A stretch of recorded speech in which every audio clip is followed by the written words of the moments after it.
Namaste, Namaskar, Jai Delet. Hi, I'm Lawrence Brahm, producer and director at Shambhala Studio. And today I'm in our editing room. We haven't really shared this space with you yet, but this is where I stay with much of the team.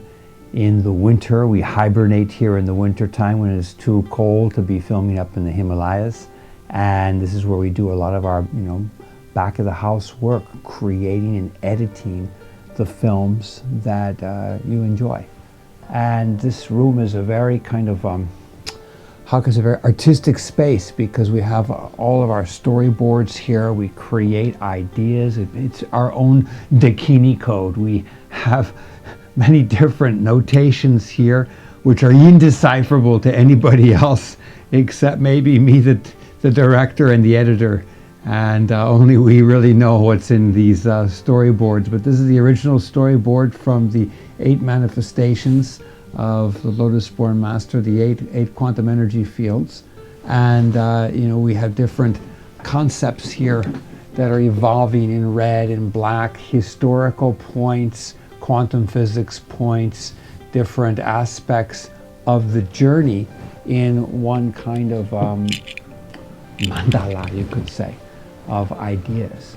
And from that information, we decode it and put it into its edited form that you actually see on YouTube. And the direction we've been taking with this, we've been doing these documentary films. But what's really disturbed me has been going over the prophecies of the Lotus-Born Master and the prophecies that are contained in the Shambhala Sutra. These prophecies talk about things that are happening right now in our world.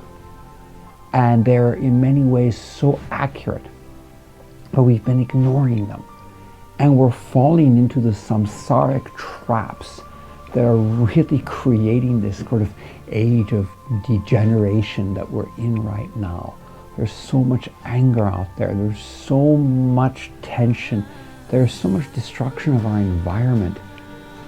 War. Unnecessary things that are happening. And it's all due to really this sort of greed, ignorance, short-sightedness of a very small group of people who have managed to get control over the sources or creation of capital, manipulation of capital on the capital markets in conjunction with political leaders who benefit from the control that capital gives them. And in this we see so many people, so many groups being marginalized and not understanding why. And I think now is a time for global awakening to ideas not only of spirituality, but looking at the entire biosystem of how our economies work, how our economics, technology is so integrated with our environment, with its destruction, and how it can all be used for its preservation. But it's been used wrong. And so we've begun to do these sci-fi films with the idea of taking Lotus-Born Master's prophecies and teachings and bringing it to us today in a way that we can relate to deal with, not some kind of mural demon that we see in a mural, in a painting, in a tanka, but actually to deal with the demons that are in our systems today, both our financial, political systems. But that begins with dealing with those demons that are within each and every single one of us, as we're able to transform ourselves. Yoga, Tantra means transformation. If we transform ourselves and awaken ourselves, and we, through our own action, are able to change the environment around us, people immediately around us, in a positive and constructive way. That's like throwing, ever seen you throw a stone into the pond first thing in the morning, and the water ripples and ripples and ripples. That's how you create an algorithm. And so if we can actually change the algorithm, even if it's on a tiny level, that we may think, oh, I'm insignificant, what can I do? I change my algorithm. The algorithms of the people around me change. And the algorithm of the entire planet will be changing if we all start to do this. And that's where we're going with this film. So, you know, the last film you saw we put out there is a Lotus-Born Master, the Shambhala access code. We're talking about the connection between Lotus-Born Master and Shambhala, the prophecies, and how we can change those.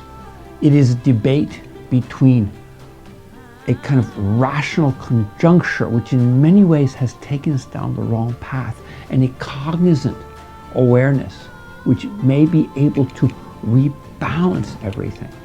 But now our new film that's coming out later this year is Lotus-Born Master and the algorithm of karma. And this is about changing the algorithm. And it's really interesting right now because we're talking about AI. We have this new thing called Chat GPT, and all the investment bankers and capital markets pouring their money into this thing. Wow, this is going to save us. This is going to be our new thing.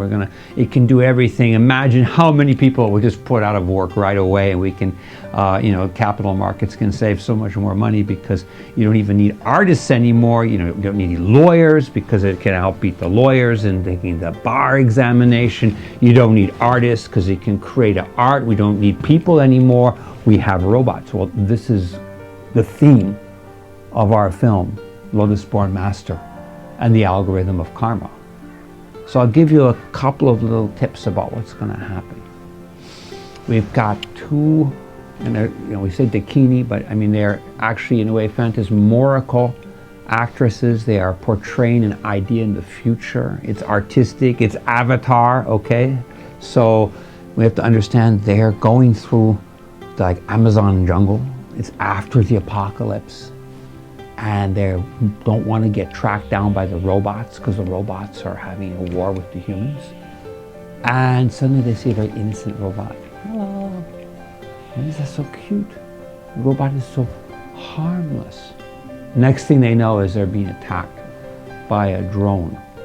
And so it's telling us, don't fall into the trap of thinking this is innocent.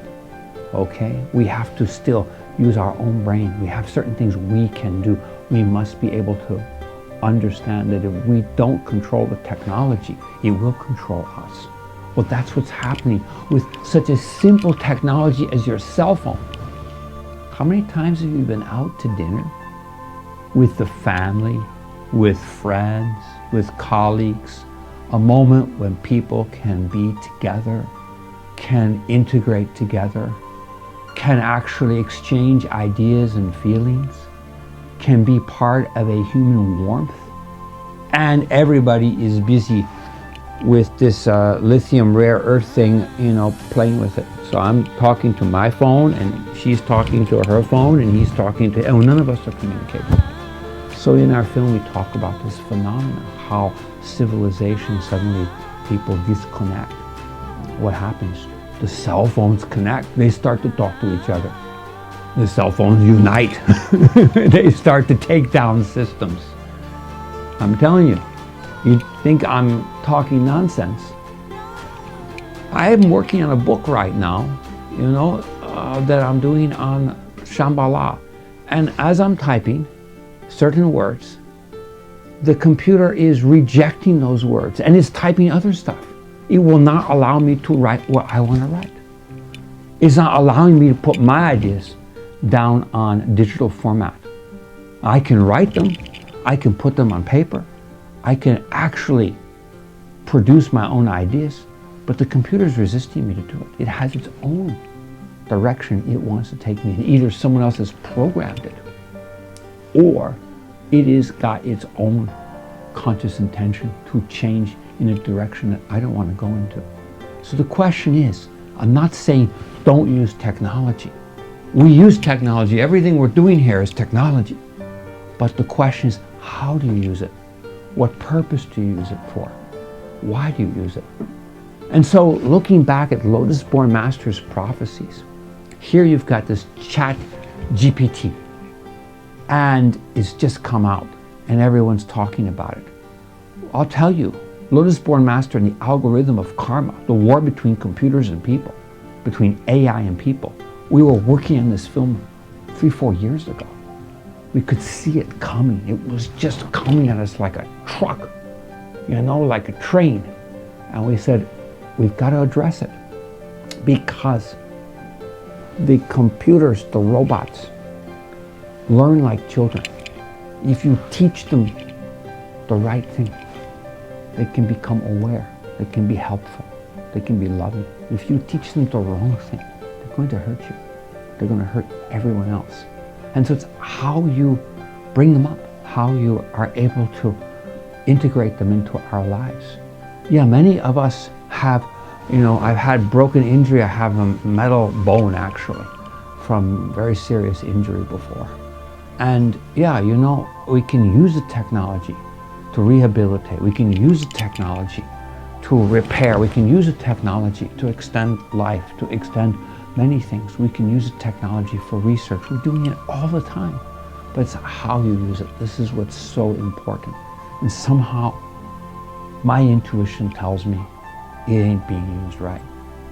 And so that's why we're starting to do these sci-fi films, to look at what our future may be like and how we want to be able to change it, instead of going into a samsaric kind of degenerative hell. We can open the gates of Shambhala. That's up to each and every single one of us to do. And now is the time to spread a global awareness. You don't all have to be practicing Tibetan Buddhism and doing mantras, and that's not the point. There's many ways to open up your awareness, to be awake and to be able to, shall we say, enlighten or clear the mists of the mind.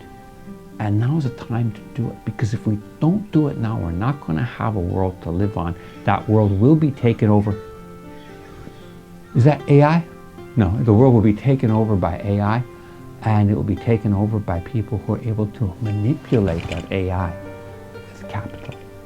So now it's time for us not only to take the mind back, but to take the power back, because nothing is more powerful than the mind.